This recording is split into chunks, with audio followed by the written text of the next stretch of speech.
We have prepared some questions, but before that, let's try to know them a bit, and we'll start one by one. So first we have Rishabh Bansal. Rishabh, stage is yours. Maybe you would want to say a few words about yourself. Thank you, Aman. Yeah, these are very colorful pictures. I don't know where did you find them. Okay, so hi everyone. I'm Rishabh Bansal. I'm currently working in the US. I work at an organization called Sequoia Climate Foundation. It's a philanthropic organization. We give grants to other civil society organizations, and I specifically handle the India portfolio for them. And before this, I completed my master's in public administration from Columbia University. I studied policy, specializing in energy, environment, and data analytics. And before that, I was in India. I was working for a civil society organization called India Health Action Trust. So I was basically working with a lot of people in the government of Uttar Pradesh in departments of health and nutrition. And basically, I wore multiple hats, but the key hat I wore was I was supporting government on a lot of private sector engagement to improve the services access and quality, like ambulances, diagnostics, and telemedicine, all those things. Yeah. Thank you. Also, Rishabh, actually, one other thing that I wanted to guess you, can you guess which are these pictures and where are they from? Yeah, you want me to guess or? Yes. Yeah. Yeah. It's your picture. Yeah, I remember. I think the picture on the left, it's from the city, Kanpur city, I think. So we were outside of Vikram Tempo, I'm guessing. And the one on the right is near the auditorium. Graduation? Am I right? Okay. Yeah, you're right. Let's move forward. Next we have is Ankit. Hi everyone, I'm Ankit Mehra, one of the co-founders at GyanDhan, Y3 batch. Yeah, so I think my background is did my undergrad from Kanpur, worked at Capital One for 6 years, then moved to IESE Business School, and then back to India to start GyanDhan. The photos are showing my artistic side. The left photo on the left is something I did at Capital One. We were supposed to do something artistic. I went a step further and made Kurosaki Ichigo from bleach on the pot. Obviously, people were surprised. They were not expecting this to be done when they were trying to make something environmental. It was environmental day or something like that. On the right is my graduation day. It's actually not my graduation day photo, to be very clear. This is something we were doing a dress rehearsal for the graduation. So this is the photo from that at ESA. I actually never attended my graduation because I'd moved back to India to start GyanDhan. Okay, thank you, Ankit, for introduction. Let's move to Shashank. Shashank, you there? Yes, I'm there. You can hear me, right? Yeah, I can. Perfect. I was afraid of what pictures you're gonna dig for me after seeing the pictures from Rishabh, so I'm glad you picked up these pictures.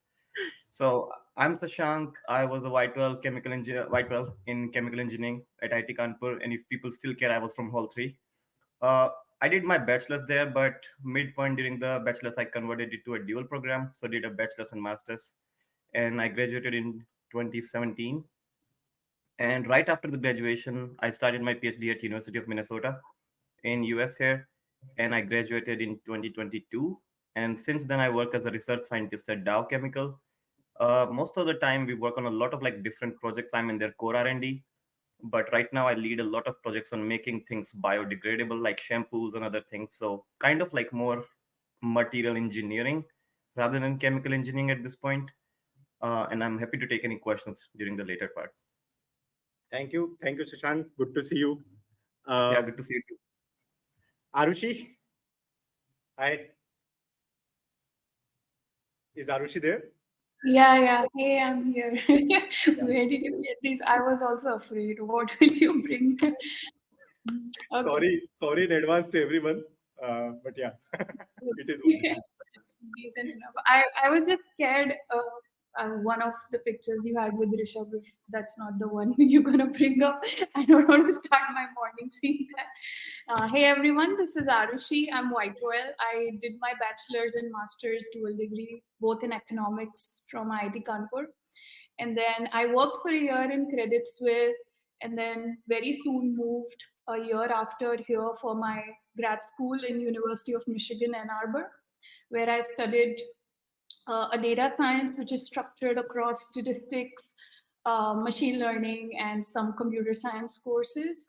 Apart from that, I also, during my grad school, happened to lead an Alexa Prize team where we were trying to make socially engaging chatbot, and functionalities got integrated in Alexa, which landed me to actually my Microsoft 2-year AI rotational slash residency program. So I was 2-year AI resident in Microsoft, and then joined as a full-time employee in 2022 in my current team. And I work as an applied research scientist at Microsoft AI, building language understanding layer for Copilot search.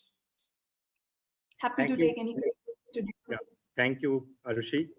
Thanks for the and yeah, last we have is Pranav. All right. Hi, everyone. And okay, these are not too bad, I guess. So I'm Pranav.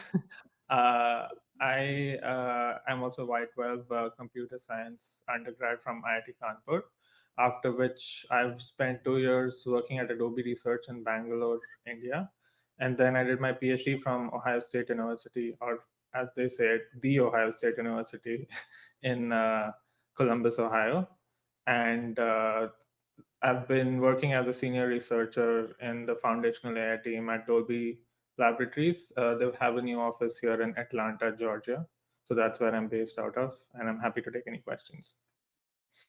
Right. Thanks everyone for the introduction.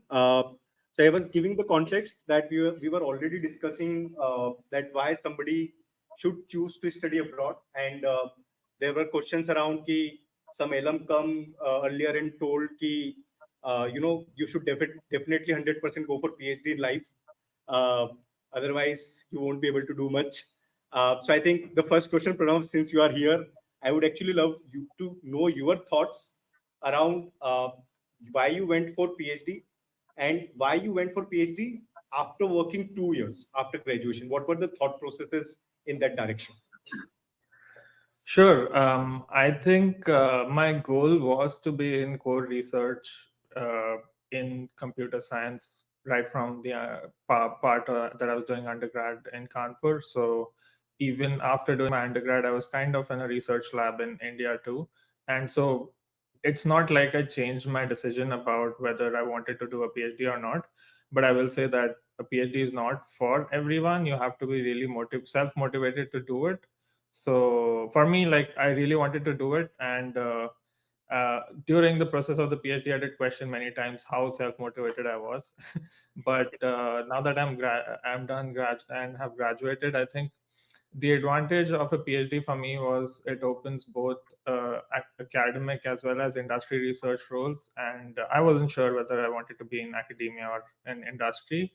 And right now, my role, while I'm primarily in industry, I also collaborate a lot with academic researchers like professors and PhD students. And I think, at least in my understanding, to do that without a PhD is really hard. You have to build your profile through other means. And a PhD is kind of like a certification that you have that ability to do research. But like I said, it's not a decision to make lightly, because you'll spend 5+ years of your life working on a narrow domain potentially. And a lot of people will ask you, like, what are you still in school or in university, and you're like almost reaching 30. But that was the motivation for me making that decision. But I think Shashank is also here, so maybe he can also talk a little bit about why he chose to do a PhD. Yeah, Shashank, over to you. Specifically, one thing we all want to know here is, unlike Pranav, why you went directly. So you are right after graduation, you went for PhD.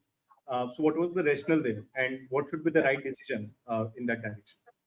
Yeah, so it might look like I took a shortcut, but that's not really how it is. So, in my case, what happened is that during the undergrad program, basically at Kanpur, I did have a couple of experiences doing the research interns. And basically, there are a couple of programs at Kanpur, like Surge overseas or something that you can get experience with. So, I did get a chance to go outside, like outside of India, to try some research. And that was kind of a very refresher to me, that the way you get dealt with research problems outside of India, they give you a lot of responsibility and the problems are real. They're not just something that's continuing in the lab and sort of things, right? So it was kind of very refreshing that it almost feels like an actual job, even though you are just a student, right? So for me, it didn't feel very different from an actual job, that you have a good technical problem, but you get more accountability, that you are the one person driving that problem. So for me, those experiences before going to PhD, they were already telling me that I want to do it. Second part was that in the interns, it's basically a fun time. Like nobody expects anything from you. It's basically you have some vacation somewhere, you enjoy things, you do some research, but there is no accountability. Nobody expects something from you. So I basically converted my bachelor's program to a master's program, like the dual program at Kanpur, right? That basically is the time when you get to know that if when some people expect things from you, would you really deliver things in R&D? Would you still enjoy when somebody is behind you, right, getting things from you and so on? And luckily I had a very good experience working for my master's thesis, and I think those experiences already told me that I would love research. And a lot of my batchmates who did graduate in 4 years with a bachelor's, they were already working in the industry at that time. I used to talk to them about how their experience is. That kind of also solidified me that I should probably do a PhD long term. But I would say that there is no short term or long term thinking. I just went because I had some experiences. I knew myself that I was a curious person. Ultimately, I will end up going there. So I just went for it. But a couple of my other friends, they did work in Dr. Reddy's laboratories or some other places in India before they also decided to come for PhD. So I think that answers why I went directly. But if there are any more subtle questions on this journey, you can ask again. Sure. Thank you, Shank. Let's move to Arushi. So Arushi, after you graduated, you were already working with some good brands out there. So, and then you went for MS in data analytics. So, what was the rationale on the broader level that why you felt ki, yeah, now you need a degree in data science and that too from USA? Uh, what led you to do that in that direction? Right. So couple of things here. I think what my degree was in economics and what I ended up doing was a bit of quant and risk analysis as a risk analyst in Credit Suisse. So I wanted to try that, but very shortly I realized uh, that through couple of internships, because I did internships both in United States and India, and I would say that's a very good time which actually you can spend during your undergrad years. I was remotely collaborating with a professor at Rutgers, and then I also happened to do one summer internship at Virginia Tech. I think those two really showed me what's going on in terms of at that point in time in 2014-15, no one was saying AI or LLMs or anything like that. But what I was mostly doing is building simple multi-layer perceptrons and seeing what predictive analytics looks like. And that really intrigued me, which actually led me to my next step, applying to grad school. That I was very sure that what I'm doing at Credit Suisse, I don't want to continue that further and then actually take a pivot from, and through couple of electives at IIT Kanpur, I did get exposure to that. But then I am a fan of structured learning, and that's what I wanted to do. And then that's what led me to apply to this course in Michigan in School of Information. One thing I would like to continue from Pranav's and Shashank's question is the team I work in is almost full of PhDs, computer science PhDs.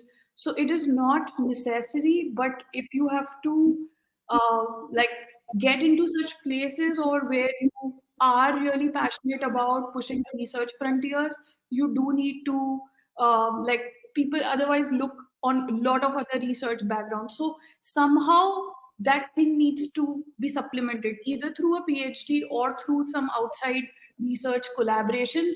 But if you have enough of them, then I don't think you need a PhD.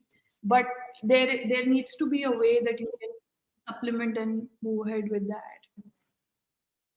Thank you, Ayushi. Arushi, Rishabh will come to you next. Ankit, we already discussed a bit about you here, so we'll ask you later. Uh, Rishabh, what I wanted to understand from you is particularly your career path choices. One, obviously, what you were doing earlier at Bangalore at Ola, you left that, you went to Lucknow, worked on grassroots level at Lucknow, then you left that, went for MPA. So in both the decisioning processes, what were the thought process at then? Yeah, thank you for that question, Aman. Also, I didn't introduce myself properly. I did civil engineering, graduated in 2016, and unlike other folks in the room, I wasn't very sure if I'm enjoying what I was studying.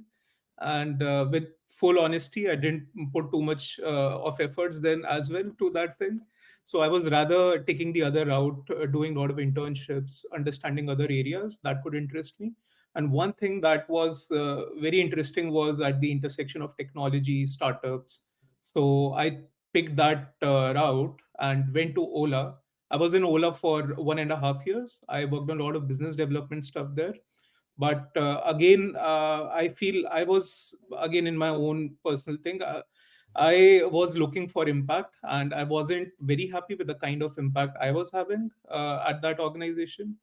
So I had this whole questioning myself, my choices kind of an era. And then I decided, let's try something in education or public health. I eventually worked in public health for 4 years, then moved to Lucknow, and again was working with a lot of bureaucrats there, and understanding their thinking, how systems can be strengthened. So that kind of work gave me a lot of fulfillment, a lot of systems thinking, a lot of policy levers. How can you set markets? And also, I had great mentors in life. So they have been very useful, very helpful in suggesting what I should try. So after that, there came a point after 4 years that I realized that I'm not learning that much now on my job. So I decided that I'll rather go for a master's and continue my learning. So MPA, Master's Public Administration, seemed to be a nice, interesting course, which is more technical in nature, slightly more technical than an MBA. So yeah, that's how I made the decision. Happy to answer more follow-up questions. Thank you, Rishabh. Ankit, we come to you. My question to you is: you worked for 6 years, then you went for MBA. So, what specific skill were you looking for? That okay, hey, I want to do MBA because now I want to add this specific skills for the next phase in my life. Was it something like this, or what was it? Any other thought process which led to you doing an MBA? Sure. So yeah, I mean, I think I'm a bit overawed by the people and their sincerity. I was not at, just to be clear with folks. I'm pretty sure I had the lowest CGPA in this group. That includes Aman. I can say that with certainty. But anyways, so the idea was so yes, I think getting out of IIT or at the end of the third year, the only thing I knew was कि मेरे को काम करना है. I knew कि मेरे को slog मारना है. मैं स्लॉग करूंगा उसके बाद मैं डिसाइड करूंगा मेरे को लाइफ में क्या करना है. So that was very clear to me कि मेरे को एमबीए अभी नहीं करना है या मेरे को आईआईटी में ही कैट नहीं अप्लाई करना है, मेरे को अभी और कुछ नहीं करना है, मेरे को बस स्लॉग मारना है. I was lucky to get into Capital One because और किसी कंपनी में मेरी जॉब लगती नहीं. So just reference, first second year third year में जो लोग हैं, please CGPA matters a lot guys. कोई अगर बोल रहा है CGPA does not matter, don't listen to that, it matters. ठीक है ना?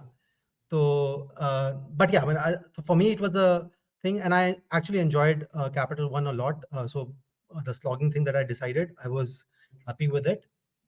But I think somewhere after 4 years of study, of working there, I had more or less the kind of experience I wanted. I enjoyed my work, but I wanted to do something different. And for me, something different was really, I had learned a lot on the sports ground. I had learned a lot in team sports, so I wanted to do something in sports back in India, to be very clear. And that was the reason why I actually went for an MBA. So I wanted to do replicate the European sports model, and that's why I chose to move from the US to Spain. And that's the reason why I specifically chose ESA. I did my background research. I talked to the professors. I talked to the admissions committee before applying as well. So I didn't even apply. I first talked to them. I figured out that they had a couple of professors had tie-ups with FCB, had tie-ups with Nike and Reeboks. So I felt कि हाँ ठीक है, I'll get into this, I'll get some experience, gain some experience, and then I'll move back to India to start something in the sports sector. So I think that was primarily the reason why I applied to ESA Business School. Obviously, there were some kind of softer aspects that I felt I would learn, but very clearly it was a very clear-cut choice कि okay, मेरे को sports करना है, sports मेरे को European style करना है, and these guys have the right tie-ups. So that was really my reasoning of applying to ESA Business School. Right, but later you started an education financing company then. Yeah, so I think so simple thing is कि like again like I said, मेरे को sports करना था, got into ESA. I actually told my admissions committee this is what I'm doing in my admissions letter, and they were quite skeptical. They were like, कर क्या रहा है ये बंदा, मतलब my interviews were like, तुम Capital One में हो, US में हो, अच्छे खासे हो, तुम मतलब more or less in they were trying to tell me कि तुम पागल हो क्या, कि मतलब तुम यहाँ आ रहे हो. But that was the thing. I think you need some kind of craziness. But the idea was when I got into ESA, I saw students were struggling with loans or struggling to pay for their education financing.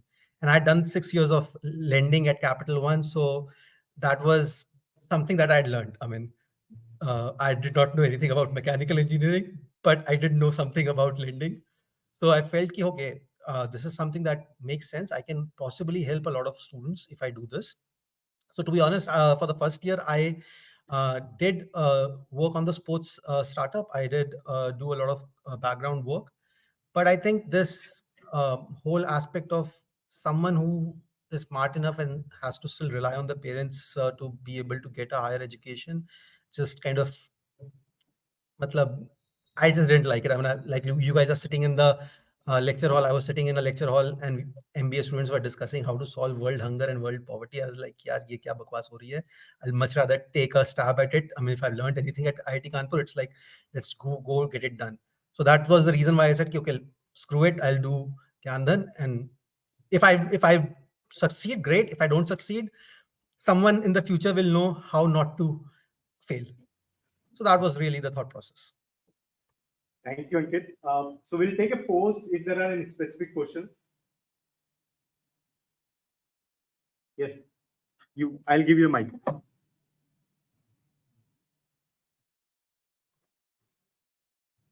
So my question is to Arushi. I'm a second year undergrad in data stats and data science currently.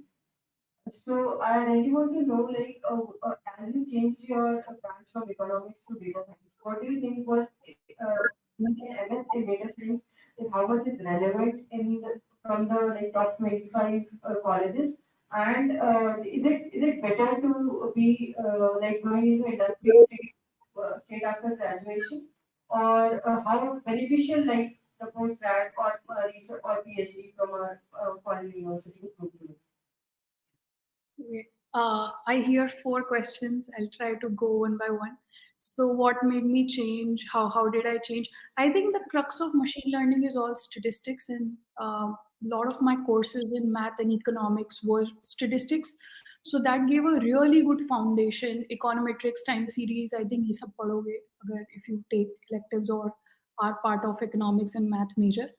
तो and couple of computer science मैंने algorithmic game theory और ये सब लिया था. So I think that really got exposed me कि ये करना चाहिए. And then the research collaborations I told you, I think they are a very good way कि vicariously you can actually see कि होता कैसा है, what research looks like, या industry में भी काम करना कैसा होता है, because that's what our internships or summer internships meant for. So when I transitioned from economics to data science, so data science, what I qualify has like 3 major pillars: statistics, computer science, and machine learning. Like hardcore, when you say coding stuff, like these are the main 3 pillars of skills that you need. So statistics part was pretty much sorted in machine learning at that point in time, not abika, but before the attention mechanism and all this came, I was pretty decent in like कि ये मैं कर लूंगी. So what I needed to harden my skills in, मुझे वो data science course दे रहा था. So that's when I thought that okay, I have these things sorted out and this is what I'm looking for. तो मुझे ये ठीक करने जाना चाहिए. And one thing that I think over the years, talking to a lot of people who are studying now has evolved is at our time we did not have opportunities that many opportunities that you just go and do these things so much hands-on learning, which I like about US curriculum is very much hands-on learning. Like my first week in the United States, I started talking to one healthcare client and then started building the project from then on, because one of my courses required to do hands-on learning with a client. So that is something agar through courses nahi ho raha hai to khud jaake kar lo, open source karke kar lo, but I think these things really help you. So that is one thing. Plus, I think that's a personal thing also, that I was pretty set on at that point in time ki I want to settle in abroad and stay abroad. So that was also one of the major drivers. Ki ek do internships ke baad I knew ki I want to be in United States. And masters, if someone's not interested in pure research, is a good sophisticated entry point to come, stay, get a job, and then see how life looks like here. And then for abhi to India maybe there are abundant opportunities if you want to move back. So that was your first question. I think second question that I'm remembering was what kind of courses made me took, if you can, it was little. There was statistics and data science program currently, which started 2 years back in our college. So doing undergrad in it. So I wanted to know how could masters be an effective choice, or going directly into industry would be another better choice. Working in US companies directly after. Yeah, I think given the job market is slightly brutal, I think much more brutal than when I had come right now in United States. I would say getting a 1 or 2 year experience really amplifies your profile. If you are trying to look like if you're not doing a PhD, then you have a longer horizon to figure out things and build profile. But when you are a master student, you literally just come and then you have to make your resume, internship starts, and then like 7-8 months you have, and then you have to start looking, like max 7-8 months you have to start looking for internship. I know a lot of people, like because fall semester starts in September, and October, November onwards they start looking for internships. So if you have a decent enough experience, either through your project collaborations, that does not matter. I think that necessarily you need to have a 1 year full experience, but you need to have some experience so that you are ready for the job market when you actually come here. So if you think that your enough projects and things like that are good enough, then I won't say, but किसी ने मतलब उसमें भी slack किया है कानपुर में, तो ले लो 1-2 साल का experience, I would say, and then come, to be very honest. I hope that answers. Thank you so much. Any other question? Yeah. Yes. So hello, I'm from my second year. Are you able to hear? You need to be little bit loud. Hello. Can you hear me? Yeah. Okay. Yeah. So my question is to Pranav. That I saw your profile in LinkedIn that you had done 2 years in industry after you passed out from this college. So my question is, how did you figure it out in your these 2 years of journey in the industry that you need to do the PhD, and how tough it was to switch from industry to academic again when you're already in the industry for 2 years? Yeah, so I think I don't know if my experience is universal, but there are industry programs which are geared towards preparing you for a more research oriented role eventually, and that's the kind of position I was in. So I was lucky to have that opportunity. So not only, so for me, part of the reason why I didn't choose to go for a PhD right after is I didn't, so in a PhD you were kind of expected to work on a narrow domain. So I didn't really know कि मुझे exactly किस area में काम करना था. So that was part of the reason that I wanted to be in industry. It gave me some time to do like research into topics, multiple topics that I found interesting. And the position I was in was in a research lab in India, which you can also have those opportunities either through internships or through industry jobs. So I think it was not like I had to make a huge switch. I mean, yes, the main difference between academic research and industry research is like what your timelines are like and who you're accountable to. So in industry, you have to build things that are useful to product in the short term. And so part of the reason that I switched and didn't continue to be in industry, even though I was still doing a research role, is I wanted to work on problems that maybe had a longer horizon. So, if I do some research, it's not like by the next quarter it has to show some impact on the company or something like that. But I will say that I've seen a lot of people who've had the advantage of working in industry for a few years, getting building connections through the industry too. Because, for example, if you're in a certain industrial role, you might work with people who worked outside, who could be like who could write recommendations for you, or maybe other people who've done PhDs are in working co-workers with you or something like that. So all that I think helps form that decision, even if you're not exactly working in a purely research role in the industry. I hope that answers your question, but if there was something else you were trying to ask, please feel free to clarify. Yeah, like I am. So I got an idea from what you told right now, but I have one query. Hello. Yeah. I have one query that, for example, people who did their PhD right after their BTech, and for example, you had 2 years of industry experience in the research field, and then you switched to PhD. In which of these two options there is more chance of getting a PhD without MS and right after your BTech? And like, what is the pros and cons? Yeah, I mean, so this is a difficult question to answer because the PhD admissions is very domain specific, and certain fields you having a stronger profile is required. I mean, especially in certain machine learning areas, it's very competitive to get in without any publications and things like that. Whereas in other fields, for example, if you are a computer science student and you wanted to do a PhD in, say, programming languages, it's not like you don't need any research experience, but the expectation is not that you'll already have a publication. Or in many systems areas where getting a publication takes years of work. So for that reason, I think it's not that basically I wanted to be in certain subfields of machine learning, and I felt that my profile would be a lot stronger and I would have more opportunities if I had more in my profile when I applied after doing some work in the industry. So for example, at the time that I was applying, there were mainly 4 places where you could go to get this kind of exposure. There's IBM research, there was Microsoft research, there was Adobe research, and there was Xerox research.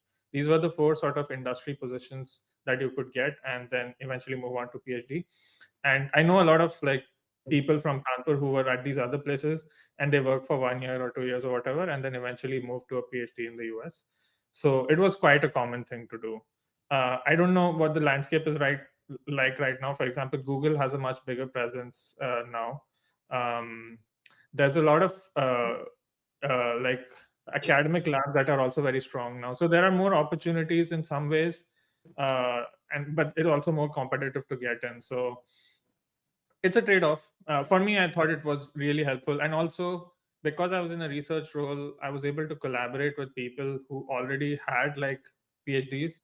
So that also gave me a little more exposure. So I could like make that decision pretty easily that I did want to be in research. I didn't want to continue doing like sort of dev related work. Like I got both exposures in that role because I was relatively junior, so I was also expected to build products, and I was more interested in the research side of things. So both like the experience as well as the exposure, I think, helped me uh, get into PhD after doing some work in the industry. And like maybe the last thing to say is it doesn't hurt to have some money in the bank when you move to a foreign country. So like that also, I think I have appreciated it now more than like maybe I would have at that time. So yeah. First, I have one last query that like, I've recently seen in, like, for example, in like, Google DeepMind and like people working there, I've seen papers published by them. But I don't know that if the same thing is available for the research hosted in the Adobe or IBM. So is it the same for like these all research things as you like right now told that or IBM research, Microsoft research, like is there the same that like whatever you do in your research, you also publish papers just like a person in academia or like doing a PhD. Like, is it the same thing that you also did publish papers? I think there are differences in the kind of research. I mean, okay, after a PhD, maybe it doesn't matter so much, but I will say that, like I was saying, industry research is typically focused on things that can have shorter term impact. Whereas in academia, when I do research, I could think about problems which may not even have any immediate impact, maybe only helps with writing more grants or something, which is fine. But more grant applications. But if you want to work in domains where there's not a direct like use case, uh, it's a little harder to do in the industry if you don't already have a strong background like a PhD or like prior publications or things like that. Because how can you justify to the company that what you're working on will be useful in the long term? You're still relatively junior. So that's how I think mainly industry research differs. But the advantage of industry is you have a lot more resources. Matlab, compute, access to like basically funding. For getting funding in academia, like your advisor or you combined have to write these grants which are like 30-40 page documents which you send to some agency that gives you grants. Then there's like some long review process that will come back in like a year, and then you have the money to do that research. Whereas in industry, like you need resources. You ask your manager, and if they think you'll require them, like you need AWS credits or something, you tell your manager, you'll have them the next day. So that timeline is short in that sense. So you face less barriers in getting stuff done in industry. So I think those are the major differences. Thank you so much. Are there any questions? Okay, so we have a few more questions. I think I'll go back to Rishabh. Rishabh, you are working in sustainability. Let's say a student today here thinking that I want to build career in sustainability. What would you recommend them to do today? What career path they can have as the ecosystem is more evolving even in India? And if they are clear in that direction, they have to build a career. Yeah. It's a great question. Also, a very nebulous question because there is so much you can do, like in sustainability. Like you can work for a bank, you can work for ESG, you can be in research, you can work on AI, you can identify new materials to make batteries. So I think the first thing is to learn more about what is your interest. And I suggest that you actively reach out people on LinkedIn, other people you know, ask for a coffee chat, 15 minutes of their time. Just talk to them what they do, how does that sound to you as a career, because a lot of times things sound very exciting, but as a career it might not be what you are looking for. So that is one recommendation there. The second is I'll say read more, reach out to people. I think that's what I can say because again, sustainability can be in anything. So you can make a new process for making steel, for example, green steel, green cement, that big, or you can just write a small algorithm maybe to optimize energy use in some appliances. It's going to be very important, like all of these stuff. So I'm not sure if I answered that question, Aman. I think you gave a direction for people to think around. I'll go to Ankit now. Ankit, You are the most senior among us here. So one question that I actually want to ask to you is, in the current world, which is changing, we don't know what career paths will be there 2 years, 3 years down the line. The world is changing. Even what the education would mean, we don't know at this point in time. Few years down the line, whether the degrees would be there or not. So people who are in colleges right now or who are graduating, what are the skills they should optimize for at this point in time? That this is the no-go. Whatever you do, these are the few skills you actually need to acquire. Sure. I think this is an question we can ask ChatGPT and get some answers in terms of what is needed. It seems that ChatGPT gives all answers. But yeah, I think introductions during the introductions, Arushi mentioned something, and in the last answer as well, Rishabh was also talking about what you mean by sustainability, or what does sustainability mean to you.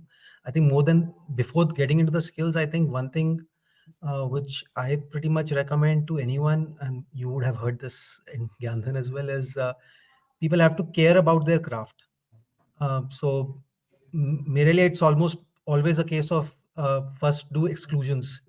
So for me at IIT, it was a case of I know I don't want to do masters. I know I don't want to do higher studies. I don't know. I just want to work my ass off, right? And where do I want to work my ass off? Also, I didn't know. So I think life is just a journey. I mean, you just have to first figure out what excites you. I mean, वो ikigai वगैरह concept देख लो, but मतलब practice की, which is the one thing where you will really work hard and you will excel at it as well. So caring, and then care about your craft. I mean, that is the one thing I find missing, and it really irks me a lot in people, to be honest, when they don't care about their craft. And what I mean by that is, you will have multiple computer science graduates who will write code, but you see their code, it's shit. Sorry to use that word, but it is just a case of they're not concerned about their craft. So the first thing is you have to choose something and then care about it. If it takes 5 years, doesn't matter. It takes 10 years, doesn't matter. But figure out something where you can really care about it. Uske baad, I think the second thing is really tied to this itself is the strengths fact of it. Ki once you've found that out, be the very best at it. I mean, you have to be in the top 5, top 6, top 10, top 20 of that field, and everything else works out. Coming to the skill set, there are multiple skill sets. I'll kind of tie it with the classic, I would say, MBA or term of first principles thinking, but really question everything.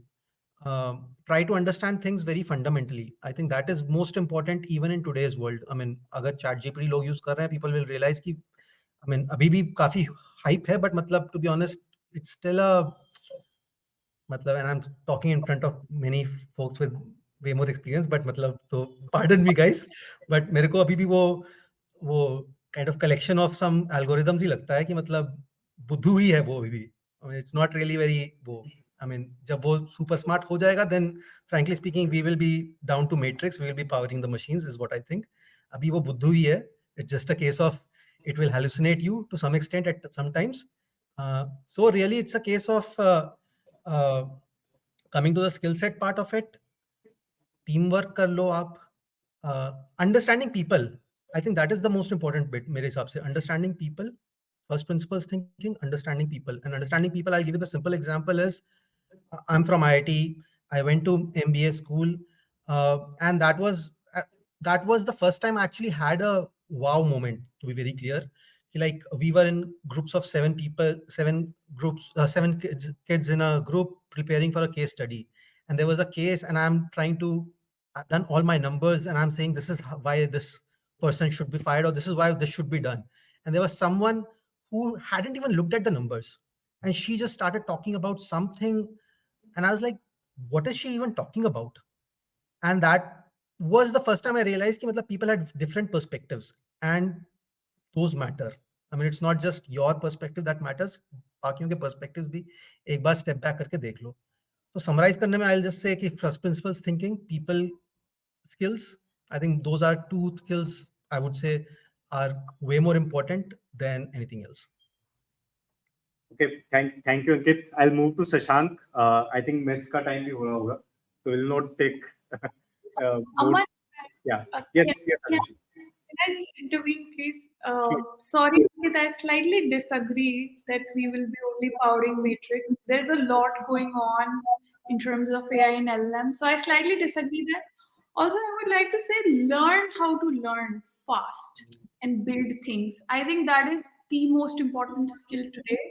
I don't care what degree you have, but if you can learn a skill fast and build it and ship it, I think that's what people are valuing in these days. So learn how to learn. That's a very important skill to have, because the pace of technology and technology is so agile and it's so fast paced that by the time 6 months into it you invest something, the paradigm is shifting so fast. So if you know how to keep up with that and learn how to learn new things, I think that would really help. Thank you, Arushi. Shashank, so last question to you, and we'll again open it to audience if there are more. Actually, I want you to put some shade on the career options available for core engineering students, uh, either domestically in India or abroad after doing a PhD. But let's say somebody is from chemical, mechanical, maybe civil, or other core engineering subjects. Uh, what are the options in general? Yeah, I think I'll give very small point on the India part because I don't know myself enough, but I can reflect back on what my friends are doing in India. Most of them are mostly in techno managerial roles if they want to stay technical. I think 70% to 80% of them are non-technical, non-chemical engineering at this point. The ones who remain, they're mostly techno managerial roles, basically managing people, running run plans and some stuff. But outside of US is where I can put some more details onto it. And I think some part of your question was also about MS versus PhD part, right? Yeah. In US, I think once you get to these core engineering disciplines, which is chemical, civil, mechanical, again, I think the masters doesn't quite help as much, or it helps a little bit in terms of mechanical or some other aspects. If you do something with data science, they do want people who have some domain expertise and can do some data science. That helps. But mostly, if you want to stay technical, PhD is the way to go because masters is just a bunch of other courses too in core, which don't quite tell you enough. And I think Arushi or somebody earlier told that some of the other branches do have more hands-on training. That's where more like computer science, electrical, data science, economics, they do a lot of things in their MS programs where you do a lot of real things that are useful right out of the school. They are great to get any job outside. But in core, I think mostly PhD is the right way, or that's where I feel there are more opportunities. In terms of what opportunities are there, I would say that a lot of PhDs, they mostly stay technical, go into some R&D job or some sort of like engineering roles right outside. But a lot of them also go for consulting, which again seems like it's a different trajectory. After doing PhD, they're getting back to consulting. But I was speaking to a couple of my friends, and actually they like it because it touches back on Arushi's point that you have to learn fast. And that's where in PhD, every single month or week, things change for you. Like you don't know what's going to happen next week. So you kind of are winging it based on what you get out of your experiments and stuff. So you learn quickly, you adapt, and you move on, design what's next best thing to do in life, right? So a lot of people also like the consulting part of it. So there are various roles actually. And I think PhD, a lot of people feel they become expert in one field, but PhD has a lot of transferable skills like presenting, networking with people, getting to also understand different things and taking a more bigger picture. So I know when people apply for PhDs in their admissions and all the letters they write, they are so passionate about that one thing. But I would say that just after a PhD too, again, the options are very similar to after just the undergrad. People go in consulting, people sometimes do MBA again, they again go to some structured learning. Some people do technical, some people just do a lot of very interesting things actually. So they remain still very open. You don't have to go into one thing at all. And Pranav, you can add on to from the more computer science part too if people are interested. Sure, yeah. Kind of similar. Uh, Not just computer science PhDs, but we have a common friend, many of us here who did a computer science undergrad and then did a finance PhD, and now is back in computer science. So, these things like definitely PhD gives you skills. Shashank already mentioned like networking and presenting, but also good writing, like technical writing is really important. And like a lot of these things are very detailed, and you have to learn to, like, by the process of like the publication process, you learn to refine your writing a lot. So you learn to add all the technical details, documenting the knowledge that is required to run processes or do things. And then of course domain specific knowledge is also useful. And I will say that, for example, the domain that I am doing work on in the industry now, research, is not exactly what I did in my PhD, but it's kind of related, so it's okay. um, what else kinds of roles? I haven't seen a lot of folks go into consulting, but that just might be because, but I know people who went into like more software development roles in more like specialized domains. So for example, if you did a PhD in computer science specializing on geospatial data, maybe you're working on like a maps related company. So these things happen, or you're working on some satellite data or something like that. So there's obviously not exactly consulting, but there are more domain specific like software development kind of roles where having specialized knowledge really helps you build things. And then there's also the entrepreneurial side of it. Like a lot of people, when they have knowledge of these niche topics, they're able to like build companies or startups from the more technical background. But you also need people with a more business background, because spending 5 years doing a PhD kind of disconnects you from that side of it a little bit. And people who've been working on the business side know a lot more about like funding and like how to go for like basically VC funding and those kinds of things. So um, both sides are required, but yeah, from the PhD perspective, I think you have a lot of opportunities even after the PhD, even in computer science. Right. Thanks, Pranav. I think we have reached at the end. Rishabh also had to go. He messaged me earlier. The last thing, actually, uh, one question that I have to all of you. You have question? Okay. Yeah. We have a question. Pranav, I have one more question that I heard from a few seniors like Y10 and Y13 sometimes that doing a PhD right after the BTech is actually like it's actually it's a little bit tougher, but it's actually much more financially feasible rather than doing a MS. And like they told me that it is more of a like MS, there is a lot of cost, but it there is lot less. But it's actually getting right after BTech, it's actually very tough, and you need to have some like research papers in good publications in your BTech years for that. And like, can you please tell me what's actually the area, because we have also seen people who have done PhD right after the BTech and like in Ivy League universities. So what is actually the scenario? Can you please tell? Yeah, so PhDs are usually funded. That means you're getting a stipend. You're working as a research assistant or a graduate teaching assistant or something like that while you're doing a PhD. So that means that your education and research are both supported.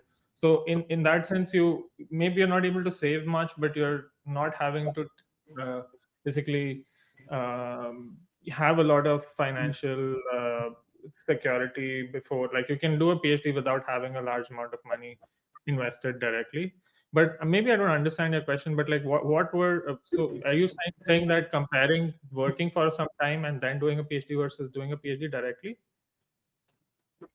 Like in this question, I'm asking that doing a MS directly right after your BTech or doing a PhD directly, like getting the opportunity, how hard these two are? Because like, this kind of Yeah, that's the thing. Because there's funding attached to a PhD, getting into PhD positions is harder.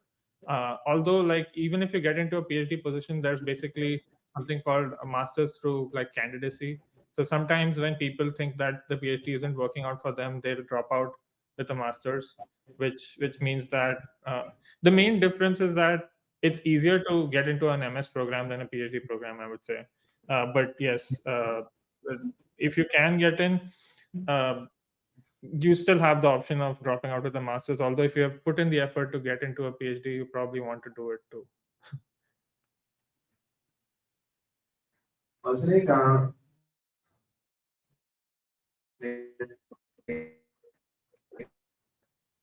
So I don't think I can hear. Aman's network issue.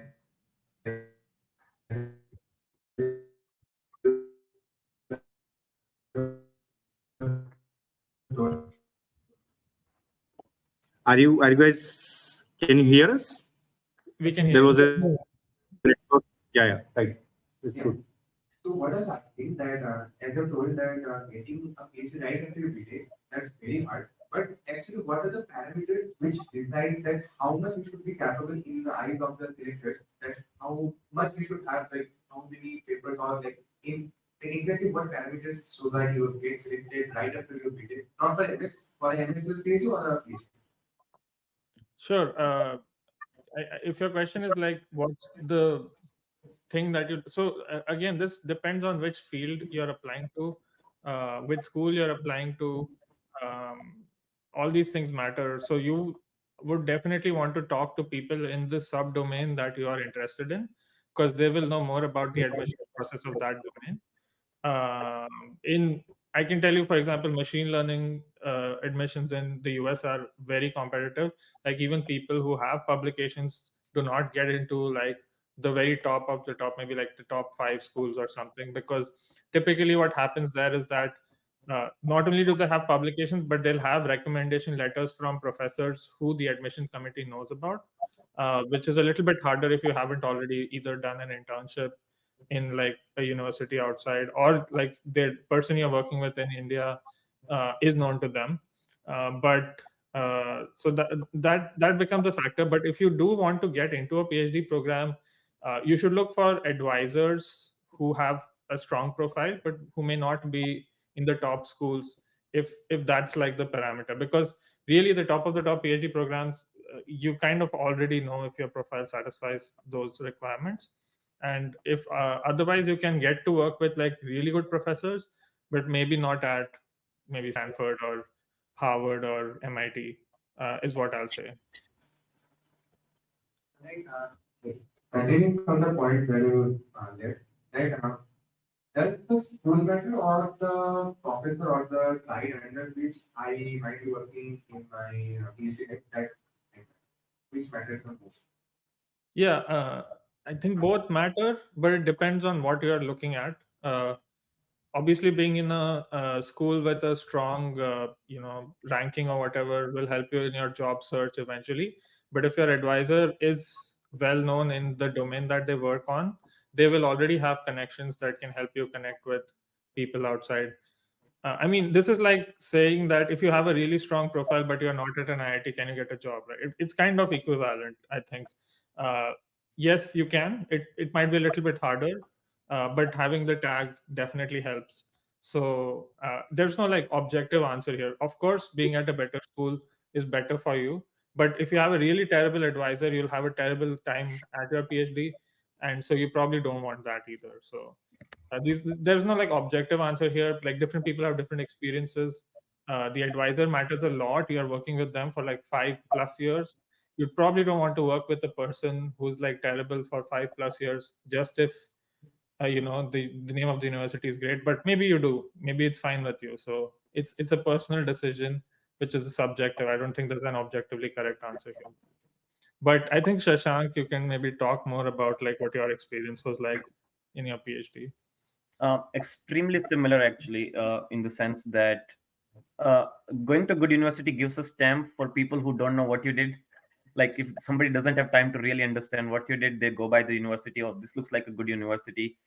But when you do PhD or something, sometimes people know very well what the advisor and that group does. People know very, very well in the community in research. So usually, if you want to remain very technical, do really something very core, people would already know the group and know what you did before you go for recruiting or go for your placements, right? So it does not matter, but I think your relatives might not be happier with a university which is very well not very well known. That's the only part. Your parents might feel that they don't know about this university, but it doesn't quite matter in long term, actually. And very similar to that part, you really really want to spend 5 years in a good group with a good advisor who cares about teaching you things and helping you along. uh, like you can go to any great like number one ranked university or anything that is in your mind, impress other people, but your personal life will be shitty with a wrong person, right? You don't want that for 5 years. Yeah, I got my answer. Thank you so much for that. Yeah, I think we have reached at the end. We'll let you all go. Thanks a lot, guys, for joining. I will personally message you as well separately. But thanks a lot. I think a lot of discussion and a lot of specific questions were answered.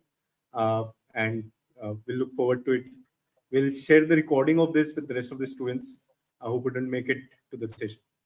Okay, thank you. Thanks a lot. Thank you, Ankit. Thank you, Shashank. Thank you, Pranav. And thank you, everyone. Thank you. Bye-bye. Thanks, and thanks for doing this for students, actually appreciate it. Yeah. Bye.